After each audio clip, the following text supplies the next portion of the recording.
झारखंड, ये नाम सुनते ही आपके दिमाग में सबसे पहले क्या आता है? कोयला, लोहे की खदानें, मिनरल्स या शायद आदिवासी संस्कृति। लेकिन सोचिए, अगर कुछ साल बाद कोई कहे कि झारखंड देश का एआई हब बनने की तैयारी कर रहा है, यहाँ आईटी कंपनियां दफ्तर खोलना चाहती हैं, सरकारी फैसले डेटा देख कर लिए जाएंगे, गांव का आदमी व्हाट्सएप पर सरकारी सेवा ले रहा होगा और रांची का नाम आईटी मैप पर बेंगलुरु, हैदराबाद और पुणे के साथ लिया जाएगा। सुनने में थोड़ा फिल्मी है, लेकिन फिलहाल कहानी कुछ ऐसी ही लिखने की कोशिश की जा रही है।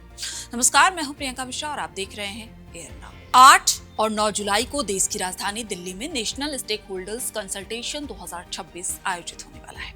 पहली नजर में लगेगा कि ये भी सरकार का एक और कॉन्फ्रेंस होगा। मंच लगेगा, भाषण होंगे, फोटो खींचेंगे और बात खत्म हो जाएगी। लेकिन झारखंड इस मंच पर सिर्फ भाषण देने नहीं जा रहा, वो अपना डिजिटल भविष्य पेश करने जा रहा है। देश विदेश के करीब 100 बड़ी टेक कंपनियां, निवेशक, पॉलिसी एक्सपर्ट और टेक्नोलॉजी सेक्टर के बड़े खिलाड़ी वहां मौजूद होंगे।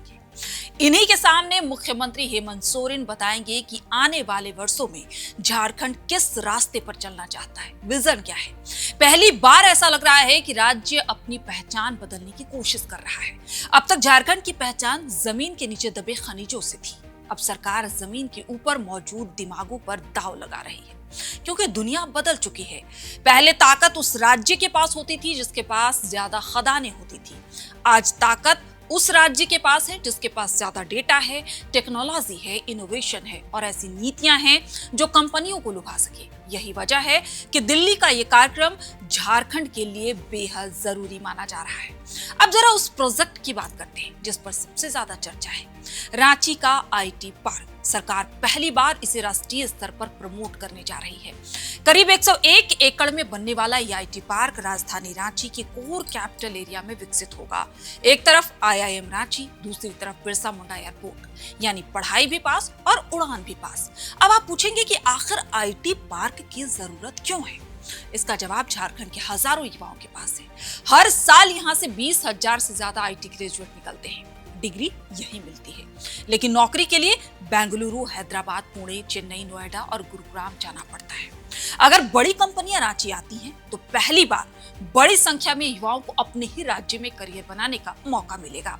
पलायन कम होंगे, रोजगार बढ़ेगा और शहर की अर्थव्यवस्था में नई रफ्तार आएगी। सरकार निवेशकों को सिर्फ सपना नहीं दिखा रही, ऑफर भी दे रही है। आईटी पॉलिसी 2023 के तहत निवेश का 50% तक सरकार खुद देगी। स्टैंप ड्यूटी में पूरी छूट मिलेगी और बिजली बिल में राहत जैसी सुविधाएं दी जा रही हैं, क्योंकि कंपनियां सिर्फ जमीन नहीं देखती, वो सरकार का रवैया और भविष्य की संभावनाएं भी देखती है। अब आते हैं उस शब्द पर जिसने पूरी दुनिया में सबसे ज्यादा चर्चा छेड़ी है, आर्टिफिशियल इंटेलिजेंस। झारखंड पहली बार अपनी एआई पॉलिसी लेकर आ रहा है। मुख्यमंत्री की अध्यक्षता में स्टेट एआई मिशन बनाने का प्रस्ताव है और जैप आईटी इसे लागू करने वाली नोडल एजेंसी होगी। साथ ही झारखंड एआई क्लाउड को भारत सरकार के इंडिया एआई प्लेटफॉर्म से जोड़ने की तैयारी है, ताकि राज्य का डिजिटल ढांचा राष्ट्रीय एआई नेटवर्क के साथ कदम से कदम मिलाकर चल सके। लेकिन असली बात यह है कि सरकार एआई को सिर्फ टेक्नोलॉजी नहीं मान रही है, उसे प्रशासन का हिस्सा बनाना चाहती है। अगर किसी जिले में किसानों तक योजना नहीं पहुंच रही, तो डेटा वजह बता सकेगा। अगर किसी अस्पताल में दवाइयां खत्म होने वाली हों, तो पहले से अलर्ट मिलेगा। अगर किसी विभाग की फाइलें अटक रही हों, तो उसकी पहचान भी तेजी से हो सकेगी। यानी फैसले अनुमान से नहीं, आंकड़ों के आधार पर लिए जाएंगे। इसी सोच के तहत मुख्यमंत्री डेटा इंटेलिजेंस प्लेटफॉर्म यानी कि CMDIP का कॉन्सेप्ट भी सामने रखा जाएगा। आज हर विभाग के पास अपना अपना डेटा है, लेकिन वो अक्सर एक दूसरे से जुड़े नहीं होते हैं।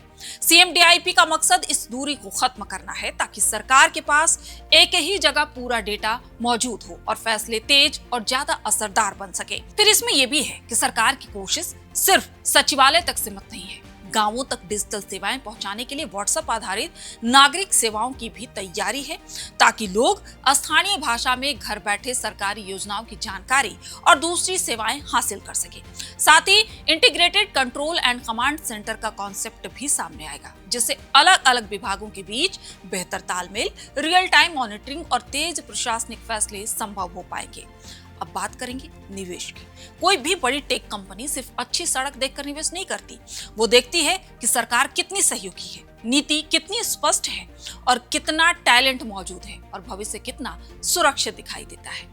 झारखंड इसी भरोसे को बनाने की कोशिश करेगा। अगर ये कोशिश सफल हो जाती है तो इसका असर सिर्फ आईटी सेक्टर तक सीमित नहीं रहेगा।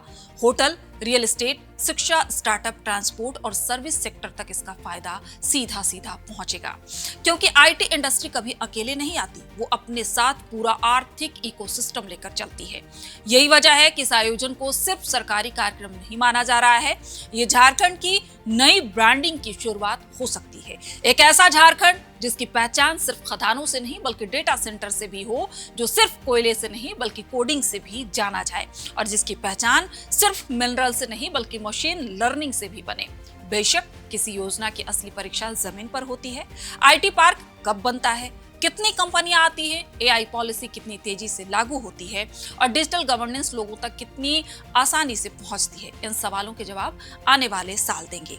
लेकिन इतना तय है कि 8 और 9 जुलाई की ये 2 तारीखें झारखंड के लिए सिर्फ कैलेंडर की तारीखें नहीं है, ये उस नई कहानी की शुरुआत हो सकती है जिसमें खनिजों की राजधानी कहलाने वाला झारखंड डिजिटल इंडिया के नक्शे पर भी अपनी मजबूत पहचान दर्ज कराने की तैयारी कर रहा है। फिलहाल इस वीडियो में इतना ही। आपको झारखंड सरकार के इस नए और अनूठे कदम के बारे में मैंने तमाम जानकारियां आपके साथ साझा की हैं। आप क्या सोच रहे हैं? आईटी हब बनने के बाद जो झारखंड के युवा बाहर जाते थे, उनके लिए यहाँ पे रोजगार के नए आयाम विकसित होंगे। इस पर आपके क्या विचार हैं? साझा जरूर कीजिएगा। तब तक के लिए आप सभी का बहुत बहुत शुक्रिया। देखते रहिए। FRP pressure vessels are made using fiber reinforced plastic, a powerful combination of high-strength glass fibers and corrosion-resistant resin.